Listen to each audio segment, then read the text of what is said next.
నీకు ఎన్నిసార్లు చెప్పాను పిల్లకాయలతో గలాట వేయద్దు, స్కూల్లో గలాట వేయద్దని. ఎందుకు మళ్ళీ అట్లా గలాట వేసావు? మరి ఎందుకు ఒక్కపోయింది?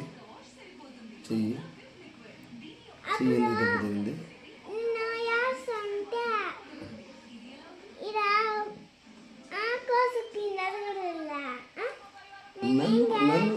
నన్ను కొట్టేది కదరా స్కూల్లో. అట్లంతా పిల్లకాయలతో ఎట్లా అంటే అట్లా తోసుకొని అట్లా చేయకూడదు కదా.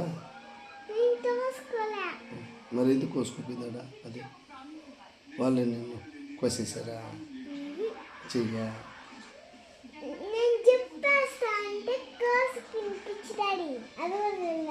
మరి నా కొడుక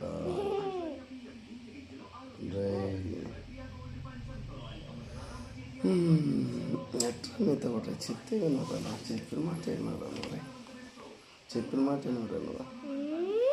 నువ్వు చెప్పిన మాట వినరా?